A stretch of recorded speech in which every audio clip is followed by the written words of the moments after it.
Bapa kami di sorga, terima kasih oleh karena hari Sabat ini dengan tubuh yang sehat, hati yang gembira. Kami datang untuk berbakti memuji nama Tuhan, merayakan hari Sabat, dan juga mau menerima berkat rohani dari firman Tuhan. Ampuni dosa kami ya Tuhan. Tuntunlah kami selalu dengan urapan Roh Kudus-Mu, sehingga kami boleh menjadi anak-anak Tuhan yang setia sampai Yesus datang. Terima kasih ya Tuhan, dalam nama Yesus kami berdoa. Amin. Selamat sahabat saudara yang kasih dalam Tuhan. Ya, puji Tuhan oleh karena walaupun sudah bulan Februari ini ya, tapi saya mau sampaikan selamat tahun baru lah ya. Karena selama 1 bulan saya tidak datang ke sini ya. Jadi inilah kali pertama di tahun 2024 saya boleh bersama dengan saudara-saudara, dan puji Tuhan mengikut Google Maps tadi saya harus sampai di sini jam 11. Ya, tapi Tuhan buka jalannya nyampe sini setengah 11 ya. Jadi Google Maps itu lebih canggih yang di sorga daripada yang di bumi ya. Jadi puji Tuhanlah kita tidak terlambat mengadakan ibadah, dan kita boleh belajar untuk memahami firman Tuhan. Kalau diberikan topiknya, Brother Ricardo, kalau tidak salah topiknya ini ya, Seek first the kingdom, atau carilah dahulu kerajaan apa? Kerajaan Allah. Ini untuk 1 bulan, maka fokus pelajarannya ini adalah tentang mencari lebih dahulu apa? Kerajaan Allah. Oke, ayat inti sepanjang 1 bulan ini yang diberikan kepada saya adalah Matius 6 ayat 33. Tetapi carilah dahulu kerajaan Allah dan kebenarannya, maka semuanya itu akan apa? Ditambahkan kepadamu. Sabat ini atau bulan pertama dalam bulan Februari ini, ayat yang diberikan kepada saya yang ini nih, Matius 7 ayat 21. Kalau saudara punya Alkitab di handphone atau Alkitab yang manual seperti yang saya punya ini, Matius 7 ayat 21, bukan setiap orang yang berseru kepadaku Tuhan, Tuhan akan masuk ke dalam apa? Kerajaan sorga, melainkan dia yang melakukan kehendak Bapakku yang di sorga. Oke, apa hubungannya Matius 6 ayat 33 dengan Matius 7 ayat 21? Matius 6 ayat 33 katakan carilah dahulu apa? Kerajaan Allah dan kebenarannya, maka semuanya itu akan ditambahkan kepadamu. Lalu hubungannya dengan Matius 7 ayat 21, bukan setiap orang yang berseru kepadaku Tuhan, Tuhan yang akan masuk ke dalam apa? Kerajaan sorga, melainkan dia yang melakukan kehendak Bapakku. Saya mau tanya, apa itu kehendak Bapakku? Kaitannya 2 ayat ini. Itulah kebenaran Tuhan. Jadi siapa yang ingin masuk ke dalam kerajaan sorga, maka dia harus melakukan kehendak Tuhan. Apa itu kehendak Tuhan? Itulah yang Matius 7 ayat 21 katakan. Kehendak Tuhan itu adalah kebenaran Tuhan. Intinya apa kalau saya mau gabungkan 2 ayat ini? Bukan setiap orang yang berseru kepadaku Tuhan, Tuhan yang akan masuk ke dalam kerajaan sorga, tetapi dia yang melakukan kebenaran itulah yang akan masuk ke dalam kerajaan sorga. Nah, konteks dari Matius pasal 7 ini sebenarnya tentang nabi palsu dan nabi yang benar. Ya, saya ringkaskan begini nih konteksnya nih. Oke. Ada nabi palsu yang menyerupai domba, padahal mereka itu serigala. Lalu yang kedua, untuk membedakan antara nabi yang palsu dengan nabi yang benar, lalu saya tariklah kepada kita. Untuk membedakan pengikut Yesus dan bukan pengikut Yesus, gimana caranya? Nah, Yesus kasih ilustrasi pohon. Ilustrasi pohon ini menggambarkan pohonnya sendiri adalah orang yang mengklaim dirinya, entah itu nabi palsu atau seorang pengikut Kristus. Ya, nanti dikasih ciri-cirinya. Bahwa kalau dia nabi palsu atau nabi yang benar, kalau dia seorang Kristen yang sejati atau seorang Kristen yang tidak sejati, ciri-cirinya seperti ini. Apa itu ciri-cirinya? Yang baik, pohon yang baik akan menghasilkan buah yang apa? Yang baik. Sementara pohon yang tidak baik akan menghasilkan buah yang Yang tidak baik, pohon yang tidak baik akan ditebang dan dibuang dalam apa? Api. Artinya seseorang yang mengaku ikut Yesus, seseorang yang mengaku seorang Kristen, jika tidak melakukan apa yang tadi disebutkan kebenaran tadi, Matius 6 ayat 33, maka dia akan ditebang dan dilemparkan kemana? Ke dalam api. Sementara seorang Kristen yang adalah pohon, kalau dia buahnya baik, maka dia akan dikumpulkan dan dimasukkan ke dalam apa? Kerajaan sorga. Nah, isu tentang nabi palsu itu sebenarnya Yesus juga mengulanginya di Matius pasal 24. Ayat 5, 23, dan 24. Nabi palsu ini yang menarik adalah dia melakukan apa? Mujizat. Beberapa waktu yang lalu saya nonton di televisi, ada seorang pendeta ya dari Nigeria ya. Sudah meninggal tapi ya. Tapi itu ditampilkan di televisi. Bagaimana pendeta ini melakukan mujizat-mujizatnya. Banyak anggotanya, banyak yang terkagum-kagum sama beliau. Tetapi setelah dia meninggal, maka didapatilah penyimpangan-penyimpangan di dalam pelayanannya. Termasuklah itu, mohon maaf, dia melakukan pelecehan seksual bagi sekian puluh anggota jemaat. Tapi karena udah mati, mau dibikin apa? Ya kan? Ya. Seandainya belum mati, ini panjang ceritanya. Urusannya urusan polisi, urusan penjara, saudara. Tapi karena udah mati, ya mau dibilang apa? Tetapi dibukalah semua kedoknya. Ya, waktu saya melihat videonya lain sebagainya itu ya, saya berpikir ngeri juga ya. Ngeri juga kalau saudara mengklaim seorang hamba Tuhan, bahkan seorang yang diberikan karunia membuat mujizat.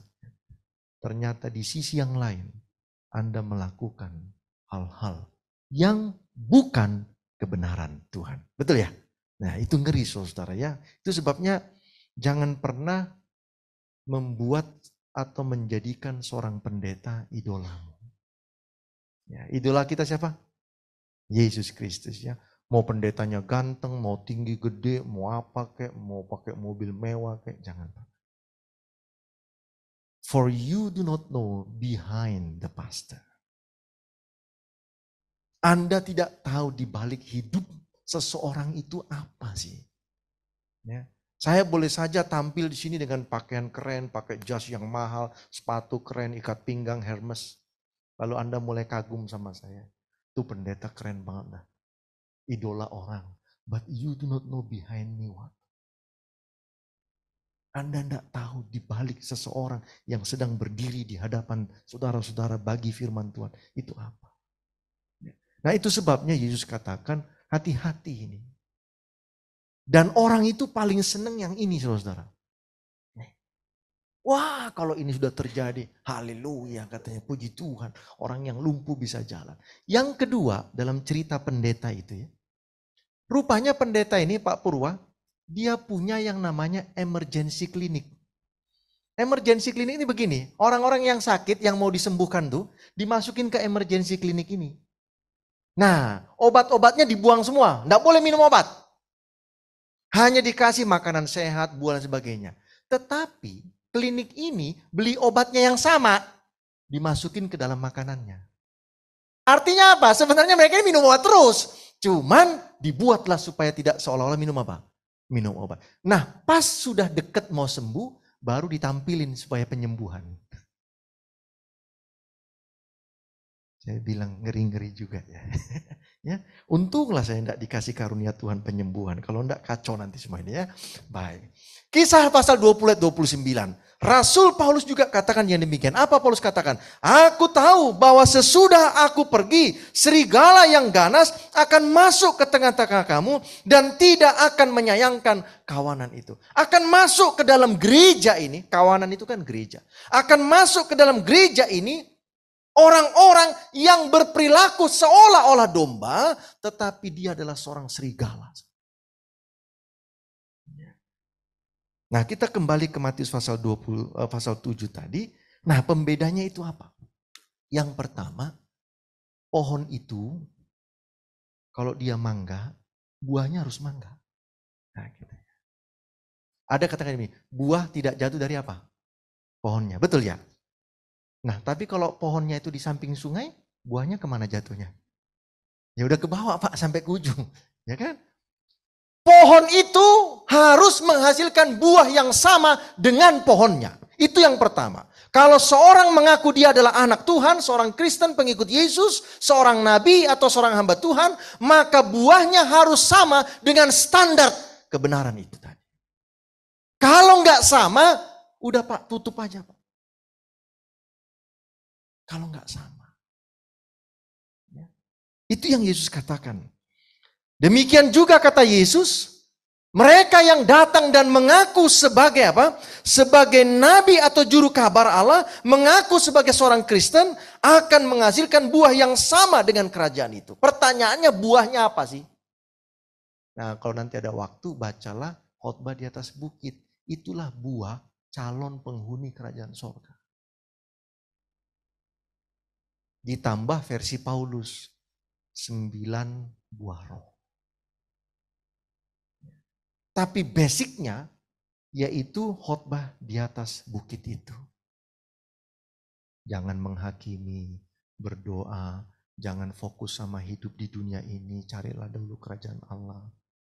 Jangan membunuh, jangan berzina. Kalau ada orang yang menyakiti engkau, berdamailah sebelum engkau apa? Datang kepada Tuhan, berdoa, dan lain sebagainya. Itulah standarnya buah itu. Jadi makanya Matius 6 ayat 33 itu sudah dipilih nih sama yang merencanakan 1 bulan ini, karena ini standarnya. Carilah dahulu kerajaan Allah dan kebenarannya. Siapa yang tidak melakukan kebenaran ini, Anda tidak bisa masuk dalam kerajaan surga. Siapa yang melakukan kebenaran ini, maka engkau akan apa? Maka engkau akan masuk dalam kerajaan surga. Yang kedua, apa Yesus katakan? Selain pohon itu harus menghasilkan buah yang sama dengan jenis pohonnya. Oke, sekarang sudah sama Pak Pendeta. Pohonnya sama, buahnya sama. Oke. Yesus kasih tambahannya. Quality dari buahnya harus standar. Kualitas buahnya itu harus standar. Ada buah mangga tapi tidak manis. Ada buah mangga tapi busuk. Berarti walaupun buahnya sama tapi standarnya kurang. Saya sudah menghidupkan kehidupan kebenaran Pak Pendeta. Iya. Pertanyaannya, kualitinya bagaimana bos?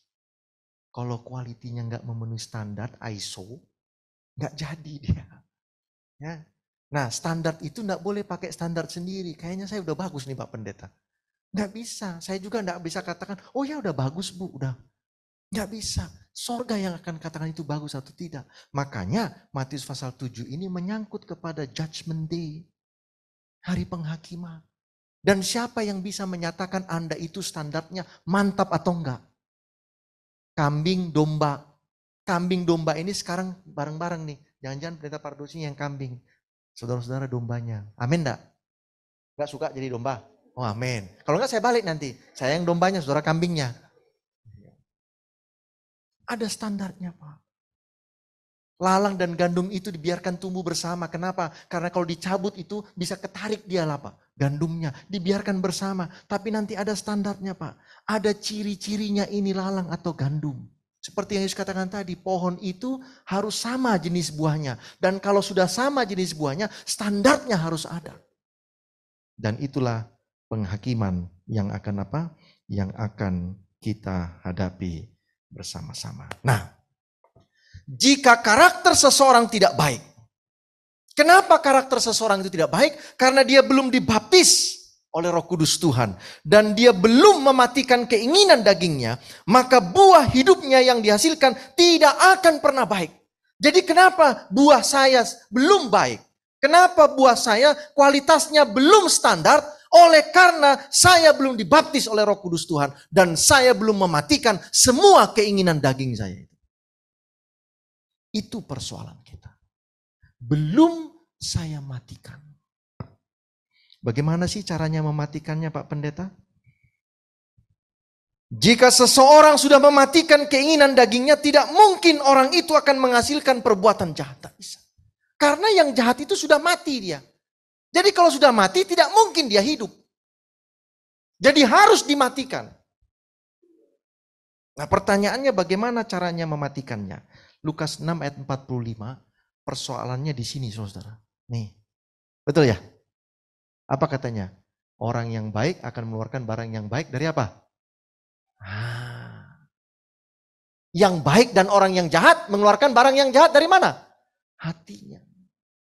Hati itulah menjadi pusat perbuatan masing-masing kita.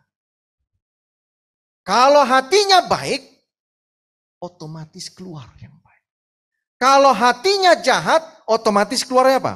Keluar yang jahat. Matius pasal 7 ayat 21-23. Sebab dari dalam apa ini? Dari dalam hati seseorang timbullah semua yang negatif-negatif. Nah, kalau begitu hati ini harus dibaptis dengan kuasa Roh Kudus dan dimatikan dia keinginan-keinginan daging. Saudara-saudara, rasul-rasul sekalipun keinginan dagingnya itu kadang-kadang muncul, saudara. Kadang-kadang muncul. Itu sebabnya Paulus katakan, celakalah aku manusia ini. Siapakah yang dapat melepaskan aku dari tubuh maut ini? Lalu dia katakan apa? Puji Tuhan, ada siapa? Yesus Kristus. Walaupun saudara saya berusaha untuk mematikan keinginan daging ini, kadang-kadang dia bisa muncul, saudara. Kadang-kadang bisa muncul. Tetapi munculnya tidak sesering dibandingkan kalau kita tidak berusaha untuk mematikan dia. Daud sekalipun muncul dia, saudara. Ya, muncul. Bayangin sudah punya istri lebih dari satu, masih pengen lagi nambah lagi. Istri orang diambil lagi. Itulah tadi keinginan daging itu muncul lagi. Ya tapi itu setelah itu mati lagi. Tetapi syaratnya memang haruslah seperti yang Tuhan katakan. Bagi pohon manusia yang tidak menghasilkan buah yang baik akan ditebang dan dibuang ke dalam api. Sama seperti yang Petrus katakan dalam 2 Petrus pasal 3. Tetapi pohon yang menghasilkan buah yang baik akan masuk ke dalam kehidupan yang kekal. Pertanyaannya, bagaimana saya bisa menghasilkan buah yang sama dengan kerajaan Allah dan standar kualitasnya sama dengan yang Tuhan harapkan? Maka Yesus katakan demikian dalam Yohanes pasal yang ke-15. Apa kata Yesus? Akulah pokok anggur yang benar dan Bapakulah apa? Pengusahanya. Setiap ranting padaku yang tidak berbuah dipotongnya. Dan setiap ranting yang berbuah dibersihkannya supaya ia lebih banyak berbuah. Tinggallah di dalam aku dan aku di dalam kamu. Sama seperti ranting tidak dapat berbuah dari hidupnya sendiri. Kalau ia tidak tinggal pada pokok anggur, demikian juga kamu tidak berbuah jikalau kamu tidak tinggal di dalam aku. Kalau yang berbuah dibersihkan, Pak. Kalau enggak berbuah ditebang. Jadi kalau Bapak, Ibu, saudara semua sedang dibersihkan, harusnya bilang terima kasih. Jangan ngomel. Tuhan ini banyak sekali ujian yang saya hadapi. Kayaknya Tuhan itu sudah tidak mencintai saya lagi. Kalau pelajaran sekolah sahabat kata-kata, Tuhan itu tidak hadir lagi dalam hidup saya. Pemazmur katakan demikian. Ketidakhadiran Tuhan dalam kepahitan hidup. Betul enggak Tuhan itu sudah tidak hadir lagi dalam kepahitan hidup saudara? Nah, justru saudara itu sedang dibersihkan. Kalau dibersihkan pasti sakit, Pak. Kalau dibersihkan pasti ada yang tergores. Kalau dibersihkan pasti ada yang luka. Tetapi semuanya itu tujuannya supaya buahnya lebih banyak. Karena kalau tidak berbuah, udah lama kita dipotong. Tinggal dibuang kemana? Ke tempat api itu. Tapi karena saudara berbuah, supaya lebih banyak, buahnya supaya apa katanya? Supaya buahnya bisa mencapai apa? 30, 40, 60, 100 kali lipat. Itu standarnya. Yang diharapkan siapa? Yang diharapkan Tuhan. Baik, ada dua nih. Yang pertama adalah apa? Dibersihkan. Dan yang kedua apa? Tinggal di dalam Yesus dan Yesus di dalam kita. Yang pertama sekarang, bagaimana caranya supaya kita dibersihkan? Gimana caranya? Yesus pernah katakan begini, kalau tanganmu yang menghalangi engkau masuk surga, diapain Pak? Dipotong. Udah siap? Nah, kalau tangan ini seperti menghalangi kita masuk surga, lebih bagus dipotong. Karena nanti di surga, Anda diganti tangan baru, gak usah khawatir. Ya, kalau matamu yang membuat kau terhalang masuk surga, lebih bagus dia apa? Siap. Siap nggak? Karena nanti di surga diganti mata baru. Daripada saudara dan saya tetap bertahan dengan mata ini, tetapi justru nggak masuk surga. Ini mohon maaf ini, orang buta jarang bikin dosa. Betul nggak? Dibilang, ada cewek cakep, gelap katanya, nggak ketahuan, nggak ada dia. Mau ngapain ya? Mau mencuri pun nggak tahu apa yang mau dicuri. Betul ya? Kalau mencuri pun dia terus mau lari, nggak bisa lari Pak, pasti nabrak. Cepat ketangkepnya. Ya, makanya orang yang nggak bisa melihat atau buta itu minim dosanya Pak. Gimana, mau coba kita? Hah? Ya daripada bisa melihat dosanya banyak, mendingan nggak bisa melihat, dosanya dikit. Ya kan? Kalaupun makan, dia nggak makan gelojoh. Kenapa? Nggak tahu apa yang ada di meja. Ya paling disendokin. Nah disendokin tahu tempe pun udah seneng dia. Padahal sebenarnya ada ayam, ada ikan. Cuman dia menderita hanya dikasih apa? Itu yang kata Yesus. Nah bagaimana caranya? Kalau seseorang itu mau dibersihkan, maka dia harus mengizinkan dirinya dibersihkan oleh Allah. Itu yang pertama. Saudara harus mengizinkan dirimu dibersihkan oleh Allah. Bagaimana prosesnya itu? Karena kotor tubuh ini, maka harus dimandikan dulu. Betul tidak? Bagaimana cara memandikannya? Baptisan Roh Kudus Tuhan. Supaya semua yang kotor dikeluarkan. Apa itu? Dosa kesayanganmu, keinginan dagingmu, kesombonganmu, roh mementingkan diri. Itu semua akan dibersihkan oleh kuasa Roh Kudus Tuhan. Dan inilah yang disebut dengan sunat rohani. Sunat rohani. Ya. Kalau sunat jasmani ada yang dipotong, ada yang ditanggalkan. Maka sunat rohani juga harus ada yang dipotong, harus ada yang ditanggalkan. Nah ekstrimnya yang Yesus katakan tadi itu. Kalau tanganmu menghalangi kau masuk surga, kalau matamu menghalangi kau masuk surga, cungking. Itu ekstrimnya. Tetapi Yesus tidak sedang bicara tentang yang ekstrim. Tetapi Yesus sedang bicara tentang apa-apa yang kau tahu selalu menghalangi engkau untuk masuk ke dalam kerajaan surga, itulah yang kau potong. Orang muda yang kaya itu apa yang mau dipotong Yesus? Orang muda yang kaya itu. Apa yang dipotong? Hartanya. Bukan matanya, bukan kakinya, bukan tangannya. Bukan. Yang mau dipotong oleh Yesus adalah hartanya. Nah kalau saya mau tanya, kira-kira apa ya yang kalau Tuhan katakan saya mau potong dari kau sesuatu? Kira-kira apa? Saudaralah yang tahu, saya nggak tahu. Kira-kira apa ya? Ini orang sombongnya luar biasa. Kenapa dia sombong? Karena cantiknya luar biasa. Jadi saya mau potong dulu kecantikannya dikit. Gitu. Dikit aja dipotongnya. Ya. Supaya dia rendah hati. Jangan sombong. Kitalah yang tahu. Kira-kira apa ya kalau Tuhan mau potong dalam hidup saya ini sesuatu. Kira-kira apa? Abraham yang mau dipotong apa? Ayo, apa? Hah? Tuh anaknya itu. Ini anak satu-satunya. Sekarang mau dites, mau diambil. Rela nggak dia? Oke, karena Tuhan minta. Kalau anak 10 diminta Tuhan 1, rela lah ya. Kan 10, kasihlah sama saya 1. Oke, Tuhan. Ya, sekaligus juga Tuhan meringankan beban hidup. Udah susah Tuhan ya. 10, Tuhan minta 1, nggak apa-apa. Lah kalau 1 Tuhan minta 1 jadi apa Pak? Ya, yang 1 ini pun umur 100 tahun Pak lahirnya Pak.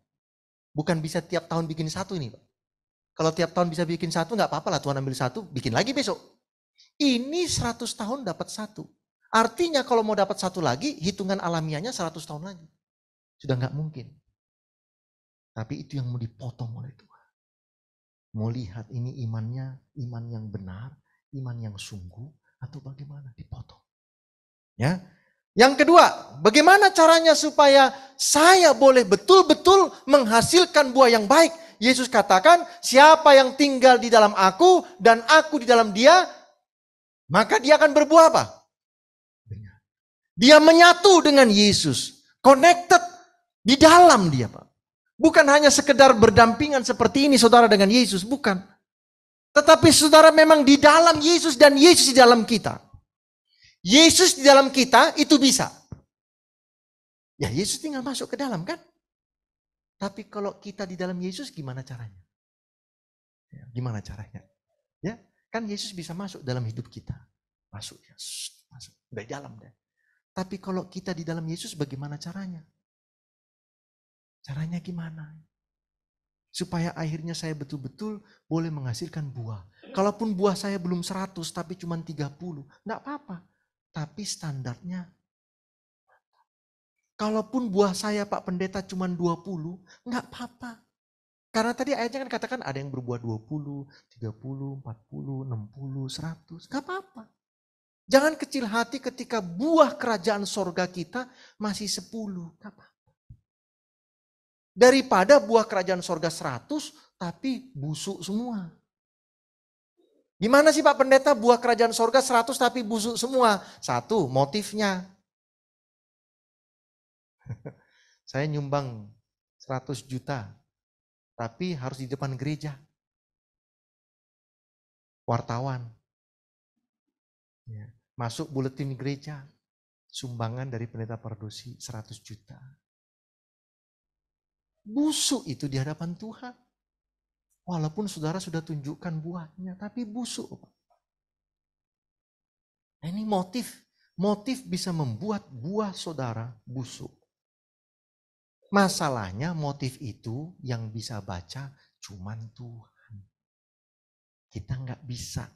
Nih, lihatnya cuma tuh Bapak itu kalau ngasih mesti ngundang wartawan. Oh kayaknya dia pengen apa? Dilihat orang. Udah gitu aja. Ya. Dia kalau berbuat baik dilihat dulu orang, ada nggak? Ada, oke. Nggak ada orang, nggak jadi. Soalnya orangnya udah pergi. Motif saudara bisa membuat buah itu busuk. Tapi bisa membuat buah itu menjadi apa motifnya? Motif saya untuk Tuhan, bukan buat saudara. Oke, baik. Jadi bagaimana ini? Menyatu dengan Yesus karena di luar Yesus kita tidak dapat apa? Berbuat apa-apa. Ini yang disebut dengan Christ likeness itu. Menjadi serupa dengan Yesus. Balik lagi kepada penciptaan. Tuhan menciptakan kita menurut apa? Gambar dan rupa Allah. Itulah Christ likeness itu.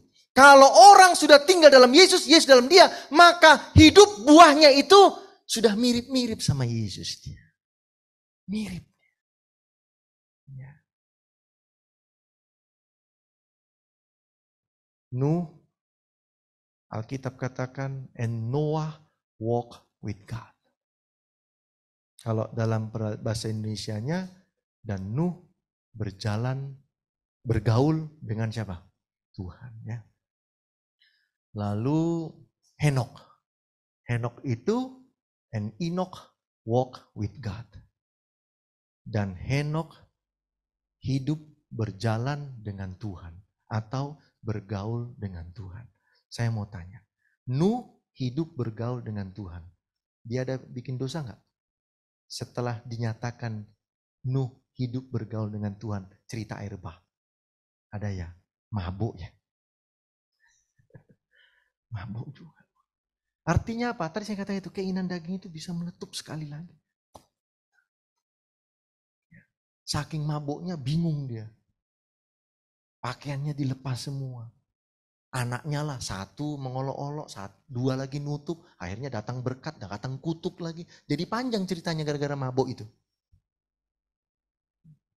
Tinggallah di dalam Tuhan dan Tuhan di dalam apa? Di dalam kita. Bagaimana caranya Pak Pendeta? dekatkan diri kita sampai kita menyatu dengan Tuhan. Menirulah cerita Henokh dan cerita siapa? Nuh itu, dia hidup bergaul dengan Tuhan. Kalau kata Alkitab, dan Henokh hidup bergaul dengan Tuhan sekian ratus tahun, dan setelah itu, kan enak bunyi begitu. Dan pendeta Pardosi hidup bergaul dengan Tuhan 120 tahun contohnya ya. Dan setelah itu nggak ada lagi dia. Kemana dia? Jangan nggak ada lagi dia. Di mana? Udah siap masuk neraka itu Pak Pendeta itu.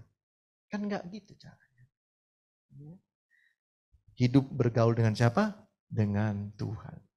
Nah, puncak dari Matius pasal 7 itu adalah inilah ayat inti atau ayat sepanjang satu sahabat ini, Matius 7 ayat 21. Bukan setiap orang yang berseru kepadaku Tuhan, Tuhan akan masuk ke dalam kerajaan sorga, melainkan dia yang melakukan kehendak Bapakku yang mana? Di sorga. Ayat 22, pada hari terakhir banyak orang akan berseru kepadaku, Tuhan, Tuhan, bukankah kami bernubuat demi namamu, mengusir setan demi namamu, mengadakan banyak mujizat demi namamu? Pada waktu itulah aku akan berterus terang kepada mereka dan berkata, aku tidak pernah mengenal kamu. Nah, bandingkan dengan Yohanes pasal yang ke-15. Tuh. Kalau tidak pernah mengenalkan berarti bukan teman. Kalau tidak mengenalkan berarti bukan sahabat. Nah, kita lihat apa kata Yesus dalam Yohanes pasal yang ke-15. Ayat 14. Kamu adalah sahabatku jikalau kamu apa? Berbuat apa yang kuperintahkan kepadamu. Aku tidak menyebut lagi kamu hamba. Sebab hamba tidak tahu apa yang diperbuat oleh tuannya. Tetapi aku menyebut kamu apa? Sahabat. Oke. Matius 7 ayat 21 sampai 23. Walaupun kau berseru pagi, siang, sore, malam. Tuhan, Tuhan, Tuhan. Ya, nyebut Tuhan itu harus pelan-pelan Pak ya. Kalau menyebut kecepatan Anda akan menyebut hantu. Betulan ini. Pelan nyebutnya. Tuhan, Tuhan, Tuhan. Bukan karena saudara menyebut memanggil pencipta itu, maka otomatis saudara calon atau penghuni kerajaan surga. Bukan. Walaupun kau bisa melakukan mujizat sekalipun, itu bukan garansi Anda akan masuk surga. Bukan. Nah, Yesus katakan, aku tidak mengenal kamu. Tapi Yohanes katakan, kalau kau melakukan kehendakku, kaulah sahabatku. Kalau sahabat kenal atau enggak? Kenal ya. Sahabat itu kalau lagi banyak uang deket ya. Kalau lagi nggak ada uang nggak kenal ya. Nah itulah. Ya. Tapi Yesus katakan, kau sahabat saya atau tidak hanya satu. Jika kau melakukan kehendak siapa? Bapakku. Di luar itu kau bukan sahabat saya. Itu sebabnya Yesus katakan, aku tidak mengenal kau. Nah saya mau tanya, apakah Yesus tidak mengenal orang-orang yang tadi disebutkan itu melakukan mujizat ini? Tidak kenal. Lah sebelum lahir aja udah dikenal. Ya, di dalam kandungan aja Yesus sudah kenal. Yang mau lahir ini apa, siapa, udah kenal dia. Kalau begitu apa yang Yesus katakan, aku tidak mengenal kamu? Tentang apa itu sebenarnya? Perbuatannya. Karena nggak cocok buahnya dengan pohonnya. Makanya ini pohon apa ya? Pohon mangga. Nah kok buahnya rambutan? Nggak dikenali ini. Aneh ini pohon dengan buah. Kok nggak ada koneksinya ya? Ini yang Yesus maksudkan. Aku tidak mengenal kau. Bukan fisiknya yang tidak dikenal. Yesus bisa hitung rambut di kepala kita itu dia hitung saudara. Artinya apa? Dari ujung rambut sampai ujung kaki saudara itu semua dikenal, dipahami oleh Yesus. Yang tidak dipahami oleh Yesus, kenapa buahnya nggak sama dengan kebenaran yang standar tadi itu. Itu aja. Do God's will. Melakukan kehendak Tuhan. Apa itu? Kebenaran. Di luar itu, saudara tidak punya kebenaran apa-apa. Hanya di dalam kebenaran Yesuslah ada kebenaran. Kebenaran itu dilakukan. Kebenaran itu dihidupkan. Kalaupun masih 10, 5 buah saya, enggak apa-apa Pak. Nanti dibersihkan Yesus lagi supaya buahnya tambah banyak, tambah banyak, tambah banyak. Tidak ada yang otomatis 100 hari ini. Termasuk saya. Tidak ada yang otomatis sempurna hari ini, termasuk saya. Yang ada adalah saudara berbuah sekarang. Mau 1, mau 2, mau 3. Kalau nggak berbuah, dipotong. Kalau berbuah, dibersihkan. Nah, panggilan bagi kita hari Sabat ini. Tidak cukup hanya KTP-mu Kristen.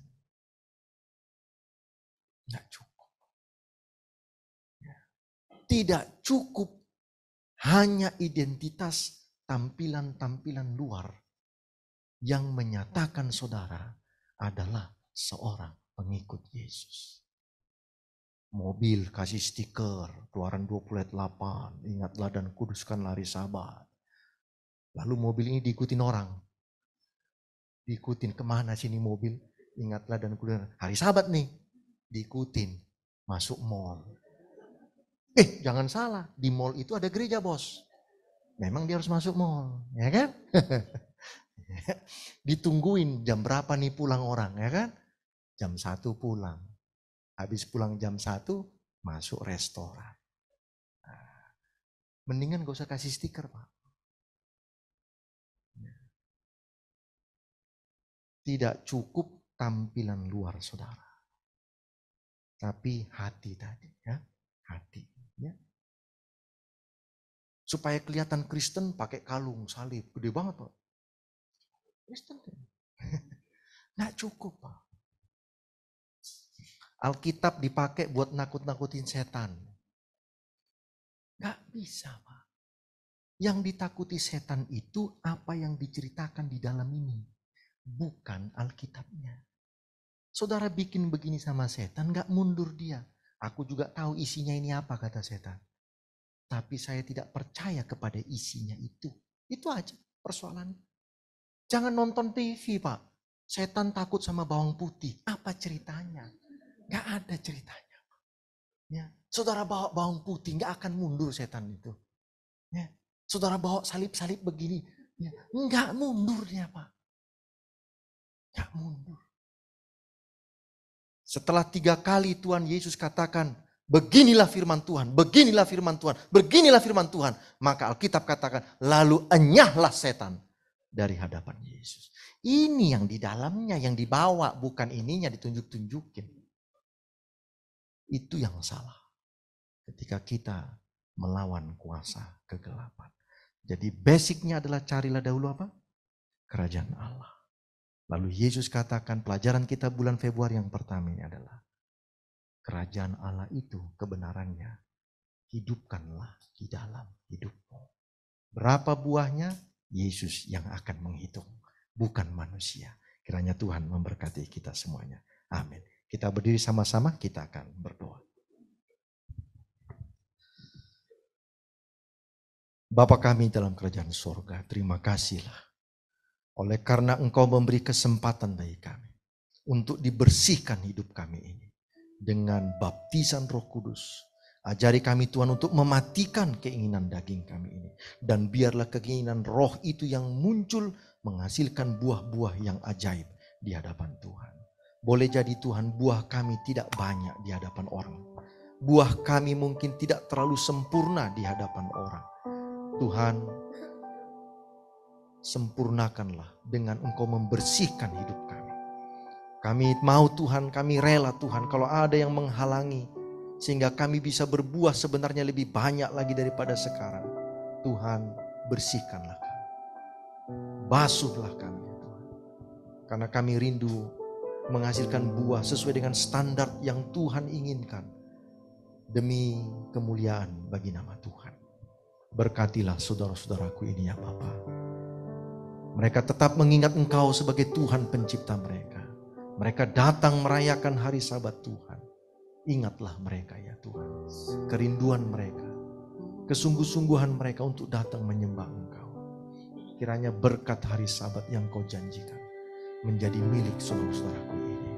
Tuhan akan memberkati rumah tanggamu, saudaraku. Tuhan akan memberkati anak-anakmu semua yang di dalam pertumbuhan, yang di dalam pendidikan, atau bahkan yang mungkin di dalam pekerjaan, dan bahkan mungkin yang mencari pasangan hidup mereka. Tuhan akan menolong anak-anakmu semuanya. Tuhan akan memberkati usaha tangan, pekerjaan, mata pencarianmu masing-masing. Tuhan akan membuka-buka jalan-jalan yang baik, sehingga karirmu bisa bertambah. Berkat rezekimu bisa ditambahkan Tuhan, dan kau bisa gunakan itu untuk kebaikan, kepujian bagi nama Tuhan.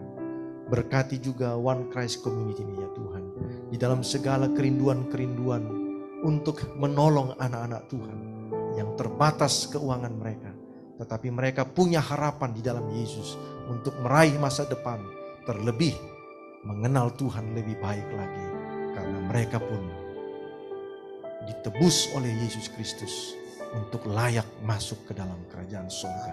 Sama seperti Engkau telah menebus kami ya Bapa, kami pun Engkau layakkan untuk masuk dalam kerajaan surga.